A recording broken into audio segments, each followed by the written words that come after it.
नमस्कार दोस्तों, स्वागत है आप सभी का आपकी अपने YouTube channel Shyam class study में। आज की इस वीडियो में लेकर के आया हूँ यूपी पुलिस एग्जाम में आने वाली जीके जीएस के 37 महत्वपूर्ण प्रश्न जो आने वाली यूपी पुलिस की परीक्षा में आपको हमारे इन्हीं प्रैक्टिस सेटों से प्रश्न देखने को मिल जाएंगे।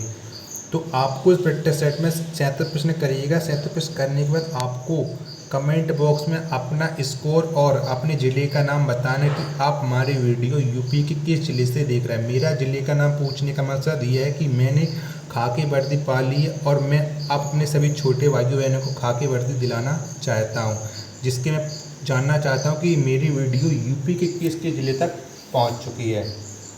तो बस वीडियो पसंद आती है तो वीडियो को आप लाइक कर दीजिएगा। चैनल को आपने सब्सक्राइब नहीं किया तो चैनल को ज़रूर सब्सक्राइब कर लीजिए। इस चैनल का सिर्फ और सिर्फ मकसद है कि अपने सभी छोटे भाइयों बहनों को खाकी दिलाना।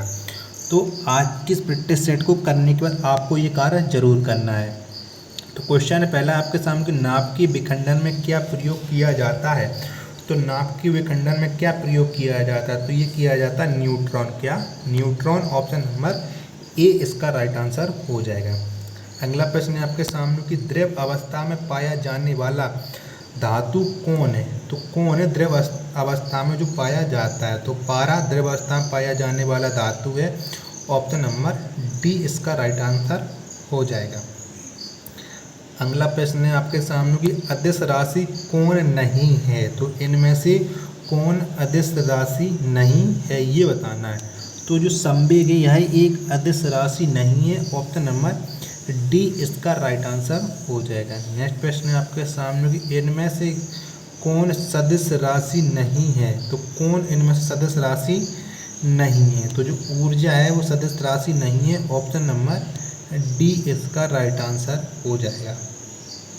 अगला प्रश्न है आपके सामने कि शुष्क बर्फ क्या है। तो इनमें से शुष्क बर्फ क्या है, तो जो ठोस कार्बन डाइऑक्साइड होती है या एक शुष्क बर्फ है। ऑप्शन नंबर बी इसका राइट आंसर हो जाएगा।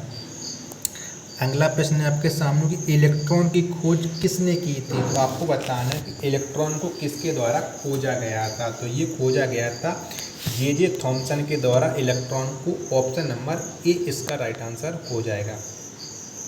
अगला प्रश्न है सातवां आपके सामने कि प्रोटीन की खोज किसने की थी। तो प्रोटीन की खोज किसने की थी, तो गोल्डस्टीन के द्वारा प्रोटीन की खोज की गई थी। ऑप्शन नंबर ए इसका राइट आंसर हो जाएगा। अगला प्रश्न है आपके सामने कि न्यूट्रॉन की खोज किसके द्वारा की गई, यानी न्यूट्रॉन को किसके द्वारा खोजा गया था। तो जेम्स चैडविक के द्वारा न्यूट्रॉन को खोजा गया था। ऑप्शन नंबर सी इसका राइट आंसर हो जाएगा। अगला प्रश्न है आपके सामने कि परमाणु के नाभिक की खोज किसने की थी। तो किसने की थी परमाणु के नाभिक की खोज, तो ये की थी रदरफोर्ड। किसने? रदरफोर्ड ने परमाणु के नाभिक की खोज की थी। ऑप्शन नंबर ए इसका राइट आंसर हो जाएगा। अगला प्रश्न है आपके सामने कि परमाणु के नाभिक में उपस्थित होता है। तो परमाणु के नाभिक में क्या उपस्थित होता है ये आपको बताना है। तो प्रोटॉन तथा न्यूट्रॉन परमाणु के नाभिक में उपस्थित होता है। ऑप्शन नंबर सी इसका राइट आंसर हो जाएगा। अगला प्रश्न है आपके सामने कि मार्स गैस कहलाता है। तो इनमें से मार्स गैस कौन कहलाता है ये आपको बताना है। तो जो मीथेन है यह मार्स गैस कहलाती है। ऑप्शन नंबर बी इसका राइट आंसर हो जाएगा। अगला प्रश्न है आपके सामने कि नोबेल गैस कहलाता है। तो इनमें से कौन सी गैस नोबेल गैस कहलाती है, तो जो हीलियम है यह नोबेल गैस कहलाती है। ऑप्शन नंबर सी इसका राइट आंसर हो जाएगा। वीडियो पसंद आ रही हो तो वीडियो को लाइक, कमेंट, चैनल को सब्सक्राइब करना ना भूलें। अगला क्वेश्चन है कि सबसे हल्की धातु क्या है। तो सबसे हल्की धातु कौन सी है, तो ये आपको बताना है। तो जो लिथियम है यह एक सबसे हल्की धातु है। ऑप्शन नंबर ए इसका राइट आंसर हो जाएगा। अगला प्रश्न है आपके सामने कि सबसे भारी धातु क्या है। तो क्या है सबसे भारी धातु ये आपको बताना है। तो फटाफट इसका आंसर बताइएगा कमेंट बॉक्स में। तो ओस्मियम है यह सबसे भारी धातु है। ऑप्शन नंबर डी इसका राइट आंसर हो जाएगा। अगला प्रश्न है आपके सामने सबसे कठोर धातु क्या है। तो सबसे कठोर धातु क्या है ये बताना है। तो जो प्लेटिनम है यह एक सबसे कठोर धातु है। ऑप्शन नंबर डी इसका राइट आंसर हो जाएगा। क्या है right answer? Option number D इसका राइट आंसर हो जाएगा। अगला प्रश्न है आपके सामने कि सबसे कठोर पदार्थ क्या है? तो क्या है सबसे कठोर पदार्थ, ये आपको बताना है। तो जो हीरा है यह सबसे कठोर पदार्थ है। ऑप्शन नंबर सी इसका राइट आंसर हो जाएगा। अगला प्रश्न है आपके सामने कि सबसे अधिक प्रत्यास्थ धातु कौन है? तो सबसे अधिक प्रत्यास्थ धातु कौन है? तो जो स्टील है यह सबसे अधिक प्रत्यास्थ धातु है। ऑप्शन नंबर बी इसका राइट आंसर हो जाएगा। अगला क्वेश्चन है आपके सामने कि वायुयान के टायरों में कौन सी गैस भरी होती है? तो कौन सी गैस वायुयान के टायरों में भरी होती है? तो जो हीलियम है यह वायुयान के टायरों में भरी होती है। ऑप्शन नंबर ए इसका राइट आंसर हो जाएगा। अगला प्रश्न है आपके सामने कि हंसाने वाली गैस कौन है? तो आपको बताना है कि हंसाने वाली गैस कौन सी है। तो जो नाइट्रस ऑक्साइड है यह एक हंसाने वाली गैस है। ऑप्शन नंबर सी इसका राइट आंसर हो जाएगा। नाइट्रस ऑक्साइड हंसाने वाली गैस होती है। नेक्स्ट क्वेश्चन है आपके सामने कि भारी जल का रासायनिक नाम क्या है? तो भारी जल का रासायनिक नाम क्या है ये आपको बताना है। तो जो ड्यूटेरियम है, ड्यूटेरियम ऑक्साइड, यह भारी जल का रासायनिक नाम है। ऑप्शन नंबर डी इसका राइट आंसर हो जाएगा। अगला प्रश्न है आपके सामने कि कृत्रिम वर्षा के लिए किसका प्रयोग किया जाता है? तो किसके प्रयोग के द्वारा कृत्रिम वर्षा होती है? तो जो सिल्वर आयोडाइड होता है इसके द्वारा कृत्रिम वर्षा होती है। ऑप्शन नंबर ए इसका राइट आंसर हो जाएगा। अगला प्रश्न है आपके सामने कि 18 कैरेट सोने में शुद्ध सोने की प्रतिशत मात्रा कितनी होती है? तो 18 कैरेट सोने में शुद्ध सोने की प्रतिशत मात्रा कितनी होती है? तो ये होती है 75%। कितनी? 75%। ऑप्शन नंबर सी इसका राइट आंसर हो जाएगा। अगला क्वेश्चन है आपके सामने कि कच्चे फलों को पकाने के लिए किसका प्रयोग किया जाता है? तो किसका प्रयोग किया जाता है कच्चे फलों को पकाने के लिए? तो जो एसिटिलीन का प्रयोग किया जाता है कच्चे फलों को पकाने के लिए। ऑप्शन नंबर ए इसका राइट आंसर हो जाएगा।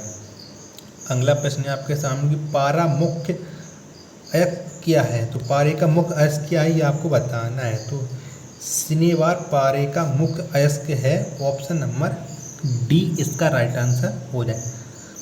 अगला प्रश्न है आपके सामने कि बर्फ का द्रव्यमान कितना होता है? तो कितना होता है बर्फ का द्रव्यमान? तो 0 डिग्री सेल्सियस होता है। ऑप्शन नंबर ए इसका राइट आंसर हो जाएगा। नेक्स्ट प्रश्न है आपके सामने कि रिएक्टर में नियंत्रक छड़ के रूप में किसका प्रयोग होता है? तो किसका प्रयोग होता है रिएक्टर में नियंत्रक छड़ के रूप में? तो ये होता है कैडमियम। किसका? कैडमियम का। ऑप्शन नंबर डी इसका राइट आंसर हो जाएगा।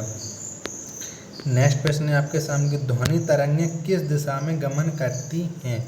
तो किस दिशा में ध्वनि तरंगें गमन करती हैं? तो ये करती हैं लंबवत। किसकी? लंबवत। ऑप्शन नंबर सी इसका राइट आंसर हो जाएगा। अगला प्रश्न है आपके सामने कि मनुष्य कौन तरंगें नहीं सुन सकता है? तो कौन सी तरंगें मनुष्य नहीं सुन सकता है? तो जो पराश्रव तरंगें होती हैं ये मनुष्य नहीं सुन सकता है। ऑप्शन नंबर बी इसका राइट आंसर हो जाएगा। अगला प्रश्न है आपके सामने कि मानव नेत्र की स्पष्ट दर्शन की न्यूनतम दूरी कितनी है? तो मानव नेत्र की स्पष्ट दर्शन की न्यूनतम दूरी कितनी है? तो ये है 25 सेंटीमीटर। कितनी? 25 सेंटीमीटर। ऑप्शन नंबर सी इसका राइट आंसर हो जाएगा। अगला प्रश्न है आपके सामने कि गोबर गैस से प्राप्त होने वाली गैस क्या है? तो गोबर गैस से प्राप्त होने वाली गैस कौन सी है? तो ये है मीथेन। कौन सी? मीथेन। ऑप्शन नंबर ए इसका राइट आंसर हो जाएगा। अगला प्रश्न है आपके सामने कि बायोगैस का महत्वपूर्ण घटक क्या है? तो बायोगैस का महत्वपूर्ण घटक कौन सा है? तो जो मीथेन है यह बायोगैस का महत्वपूर्ण घटक है। ऑप्शन नंबर डी इसका राइट आंसर हो जाएगा। अगला प्रश्न है आपके सामने कि सोडा वाटर बनाने के लिए किसका प्रयोग किया जाता है? यानी किसके प्रयोग से सोडा वाटर बनता है? तो ये बनता है CO2 से, किससे, CO2 का प्रयोग किया जाता है सोडा वाटर बनाने में। ऑप्शन नंबर बी इसका राइट आंसर हो जाएगा। नेक्स्ट क्वेश्चन है आपके सामने कि लोहे का सबसे शुद्धतम रूप कौन सा है। तो लोहे का सबसे शुद्धतम रूप है पिटवा लोहा। कौन सा, पिटवा लोहा। ऑप्शन नंबर ए इसका राइट आंसर हो जाएगा। अगला प्रश्न है आपके सामने, बेवकूफ़ों का सोना किसे कहा जाता है, यानी किसको कहा जाता है बेवकूफ़ों का सोना। तो ये पायराइट्स को कहा जाता है बेवकूफ़ों का सोना। ऑप्शन नंबर बी इसका राइट आंसर हो जाएगा। अगला प्रश्न है आपके सामने कि LPG के गंध को पहचानने के लिए उसमें क्या मिलाया जाता है। तो क्या मिलाया जाता है LPG के गंध को पहचानने के लिए, तो उसमें मिलाया जाता है मेथाइल मरकैप्टन। क्या, methyl mercaptan. Option number C इसका राइट आंसर हो जाएगा। अगला प्रश्न है आपके सामने कि सबसे हल्का तत्व है, तो कौन सा सबसे हल्का तत्व ये आपको बताना है। तो हाइड्रोजन सबसे हल्का तत्व है। ऑप्शन नंबर ए इसका राइट आंसर हो जाएगा। नेक्स्ट प्रश्न है आपके सामने कि लोहे की मात्रा सर्वाधिक किस में पाई जाती है। तो किस में पाई जाती है लोहे की सर्वाधिक मात्रा, ये आपको बताना है। तो हरे पत्तेदार सब्जी में लोहे की सर्वाधिक मात्रा पाई जाती है।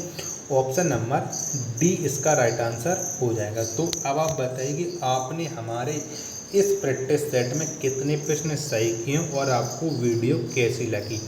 वीडियो पसंद आई हो तो वीडियो को आप लाइक कर दीजिएगा। चैनल को सब्सक्राइब नहीं किया तो चैनल को ज़रूर सब्सक्राइब कर लीजिएगा। मिलते हैं अपने नेक्स्ट प्रैक्टिस सेट में, तब तक के लिए धन्यवाद। जय हिंद करे साथियों।